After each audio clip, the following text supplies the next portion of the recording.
Welcome to Midnight Madness! At the Toronto International Film Festival, my name is Peter Kaplowski. You are the Midnight Madness audience. To begin, we would like to acknowledge that tonight's events are taking place on the treaty territory of the Mississaugas of the New Credit and the traditional territory of the Haudenosaunee, the Anishinaabe, and the Huron-Wendat. We are grateful to have the opportunity to work within the community. And this film is eligible for the Grosh People's Choice Midnight Madness Award. Please remember to vote. This year, you vote online at tiff.net/vote. All right, we'd also like to thank Bankside Films for providing us with this film and the British Council for their generous support. Now, before I introduce the movie, I just want to ask a quick question. Vasan Bala, are you in the audience? Vasan? You can wave. He's there somewhere. I just want to shout him out. He's the director of The Man Who Feels No Pain.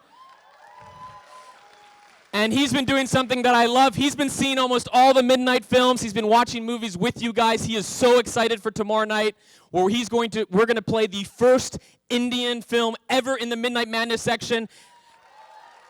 It is a absolutely outrageous comedy in the spirit of Stephen Chow. Please check it out tomorrow at 11:59. If I can do one final pitch as well before talking about the film. This is Tales from 1159. It is a zine produced by local artists from the Beguiling, including Steve Manali, Victor Martins. It's available at the TIFF shop. There's an amazing image from In Fabric as well, so please check that out. It's a really cool project, and if it's successful, we're going to do even more cool projects next year. All right, enough of the sales pitch. You're going to get a lot more sales pitches in this movie when you meet a very mysterious, demonic department store in the movie In Fabric.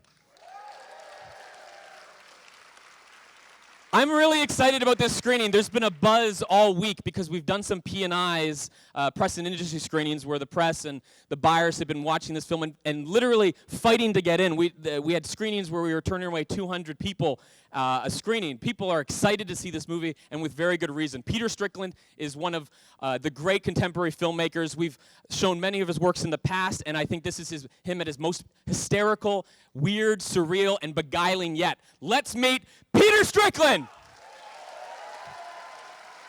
And with him, Marianne Jean-Baptiste and Gwendolyn Christie!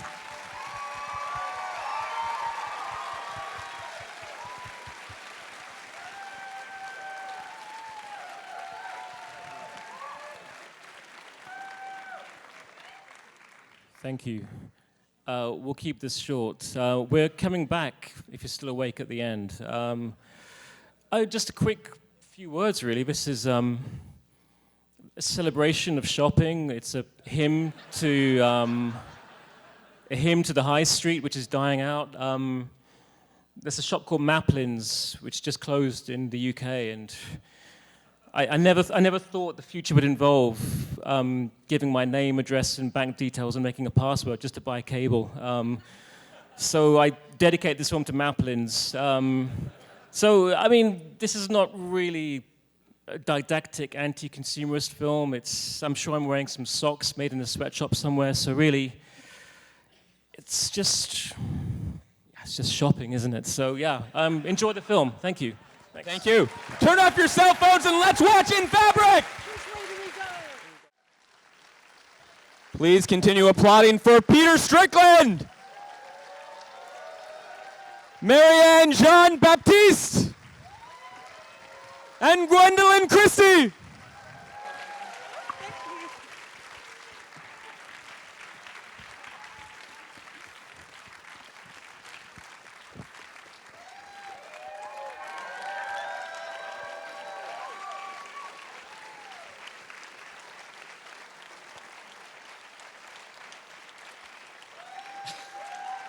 I think they liked it. To begin the Q&A, while everyone collects some questions within their minds, there are so many wonderful, indelible images and iconography that you conjure in this film. What was the original one? Was it the red dress? Was that the original sort of image that came to mind? It's really hard to... I think the mannequins more than the dress. I remember the mannequins appeared in your last film as well, and I was wondering if there was a correlation. I was pretty scared of them when I was a kid, when I used to go to department stores. But there's this sculptor called Kienholz who did these remarkable mannequin sculptures with resin dripping down their faces. It was absolutely terrifying. So that was a very strong, one of the many starting points. And I want to, before throwing it out to the audience, I want to ask Marianne and Gwendolyn, what is it like to work with Peter Strickland? Your filmmaking, Peter, is so decisive, and I'm just wondering, are you sharing the whole picture with the cast, or are they only seeing just their individual scenes and their moments? No, he's extremely collaborative, but he knows exactly what he wants. You know, he's very clear about his vision and what it is he's trying to do. But I've started calling it Stricklandland, and visiting this sort of world that he creates and being able to play in it. So it's very fulfilling for us and quite freeing when you've got somebody like that. So is there opportunity for spontaneity and sort of... Oh, yes, certainly. I mean, there's no sort of improvisation or anything like that. It's very sort of clear, but within that, there's room to explore the relationships and really sort of connect. The other question I have is regarding the magnificent washing machine monologues, and the kind of... I'd be very interested in the writing process of whether there was significant research involved, or was it more a study of, I guess, the mechanics of washing machines and which words just simply sounded nice together. I'm so fascinated by those haiku-like poems. Does anyone here fix washing machines? Okay, I'm lucky. Well, it was mainly started, a number of things. It was Tim Gain who did the soundtrack. I asked him to make some demos for me. Even though I didn't have a script, I didn't even have an idea. I just wanted to write to music that I could use, because usually when I write to music, I become very attached to it, and it's very hard to unglue myself. So he did these very long drones. I mean, these were like 20-minute drones each, and I just, work on the page and start, using words like wigwag and basket drive, and it just, I guess it's a bit like a rap, really. It just kind of comes out. But I think it all ties in with this. The film is all about, with all due respect to Marianne and Gwendolyn, objects are competing with the actors, and it's a tactile film. It's about texture, and not just physical texture, but sonic texture, and our tactile response to these things. I only recently found out I have this thing called autonomous sensory meridian response, or what, since the English love acronyms, ASMR, which is whispering, a certain weight of paper with a page turning. So the film is, I guess, it's designed to kind of fall asleep to, really. So I guess, yeah, that's where it kind of comes in. Do we have questions? Yes, right there.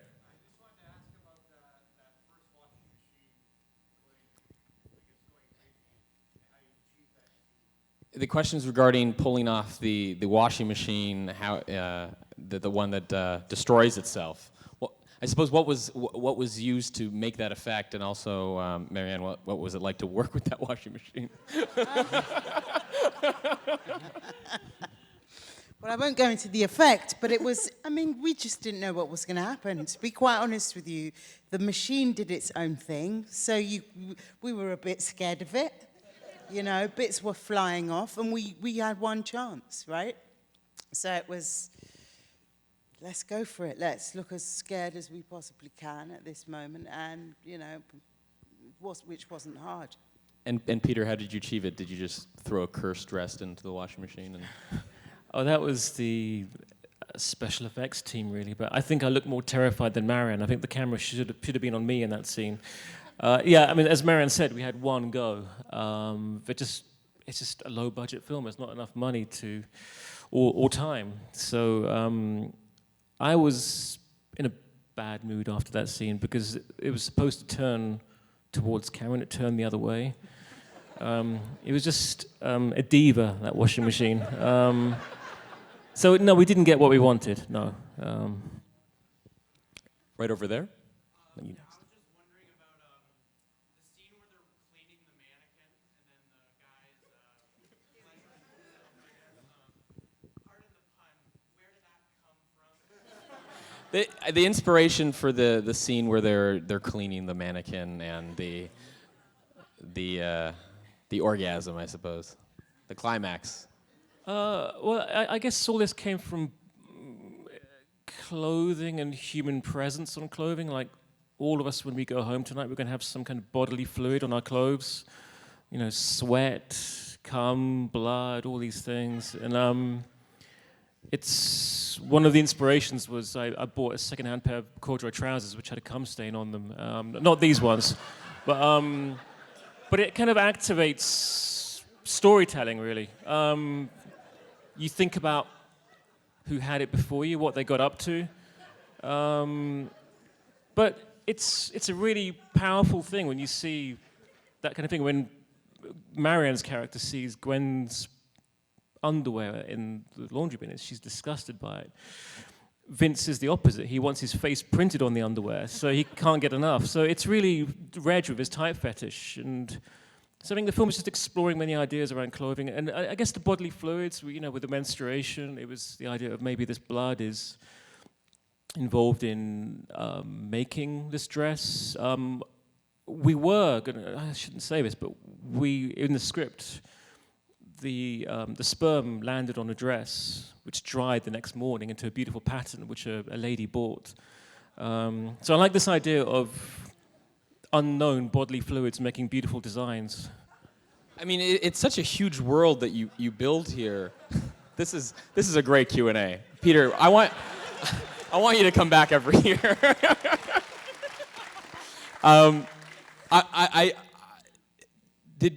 Did you ever, and we talked about this earlier tonight, and you don't have to go into it if you don't want to, but it just seems like there's so many more stories. Do you have ideas for where these, like, I want to see these characters again, these maitre d's, and like, were there more stories planned, or was it always just the two stories? No, there were more stories planned. I mean, you could go on, well, I don't want to kill it, well, I don't know. I mean, it's an open thing. The dress is going to continue. But I think the important thing for me was to love the characters. That this is not like a slasher film where you die for having sex or whatever. There's no judgment to this. This is a random force. I wanted it, when I wrote it, to really regret all these characters dying. To see their frustrations at work, their boredom, their difficulties at home. I mean, yeah. Yeah. Right there. Oh, okay. So Barry Adamson's done a lot of interesting film score type work, but how did he get involved with this project as an actor? That was interesting. How did Barry Adamson get involved as an actor in this film? That was Shaheen Baig who was casting the film. I was looking for someone involved in music. I just thought it was quite interesting to find people from other parts of life. And she said, why not Barry? And I was a fan. I remember the first album I bought was Oedipus Schmiedipus back in 1996, and it made complete sense. I think both of you've known him on and off as well. I mean, maybe you can say a bit more about. Yeah, I mean, I can't say how it came about, but certainly working with him, because I was also familiar with Oedipus Schmiedipus. But it just worked, you know. He was so lovely, and there was a vulnerability about him that just really worked in the role. Yeah. Yeah, they had a great dynamic, was the comment. Over there?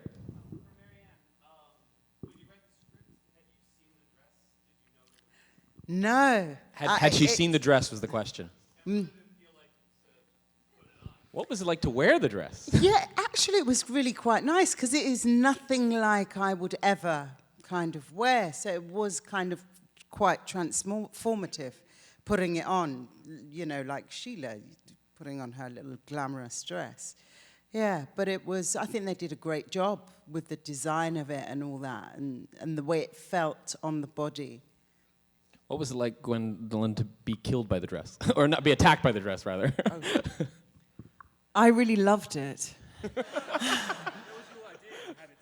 It was actually my idea to have it smothering my face. And that's all you need to know about me.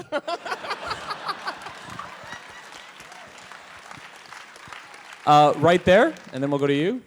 You first. Peter, big fan of all of your movies. This is the first one I've actually got to see in theaters, so I'm not sure if this is like a hot crowd or anything, but are you intentionally trying to go a little bit more on the comedic side of this? Like, just going to reaction, I thought there was a lot of really good stuff. The question was about how conscious were you of this movie being as comedic as it was?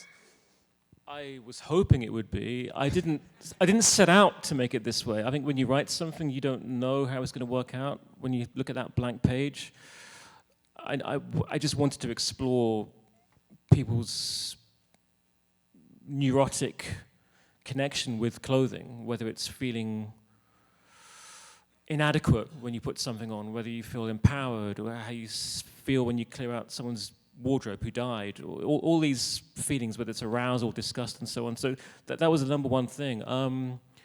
But I guess to show the boredom at work, the frustration, it just it feels more cathartic in a way to laugh at these things that all of us experience at work. And you get this kind of thing making films as well. It's not just, in my old day jobs. But I think it's just always better to laugh, and as long as you laugh at the situation and not, I don't know. It's a tricky balance, really. We'll go right there, and then you're next. And was there any in the balcony? Just wanted to know. Okay, good. There and there.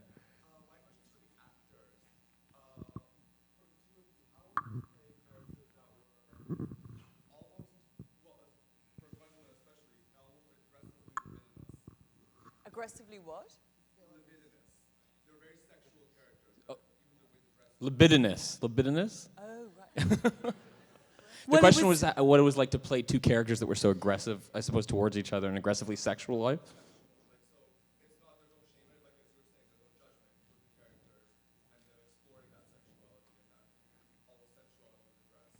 It's very liberating, I think. I think it's very liberating to see female characters being liberated in their sexuality and uninhibited in that way and unafraid to explore sexuality. And I also enjoyed that for all of its extremity, actually what Peter does is incredibly respectful and artful. And it's as much about the exquisitely beautiful kaleidoscopic effects that he's creating on the screen as it is about prompting your mind to work and create. And that's actually what's, I think, most enticing and exciting and erotic about those scenes, is that so much of it is coming from you. It's prompting your response. And to work with someone so incredibly respectful as well is also hugely liberating. I loved the relationship between Gwen and Sheila, and I loved playing that with Marianne, and because it's delightful. It's delightful to play someone who's so unashamedly horrid.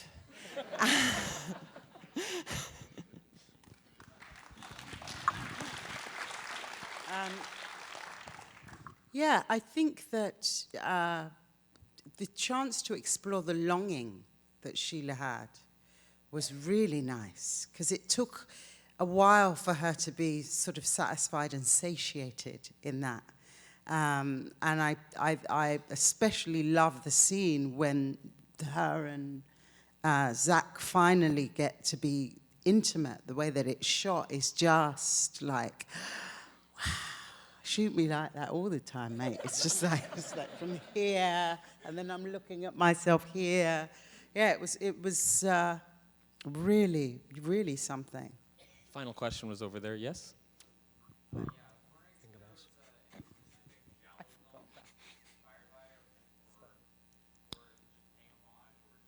The question is regarding Peter's your influences, whether they were giallo films or otherwise, from cinematic influences. I was more television, The Office, Ricky Gervais.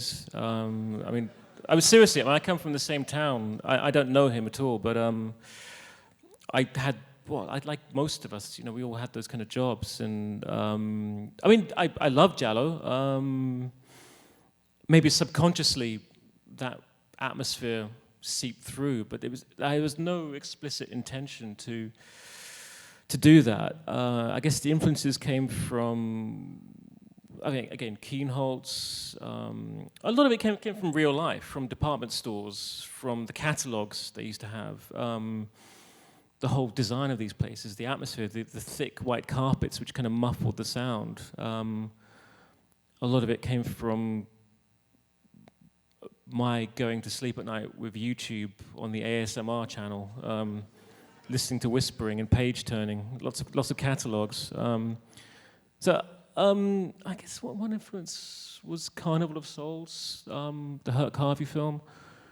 There's a scene in a department store there, and when Candace Hilligloss is driving at night, and those scenes of you at night, I was thinking of that. I mean, otherwise it was just bits from films. I mean, Lethal Weapon, when Mel Gibson gets the bad guy in a leg lock with the shoplifting scene. I mean, I literally showed that to Richard. I actually showed that scene to him to work out how to put his legs around the shoplifter. There's Serge Gainsbourg's Je t'aime mon emploi, where Joe D'Alessandro's boyfriend, whenever he gets angry, he just yanks this plastic bag. I think we need to curate a In Fabric series of just all these references. Yes, This would be yes. fantastic. Thank you so much. Please give it up for In Fabric. Remember to vote for the film if you liked it. TIFF.net/vote.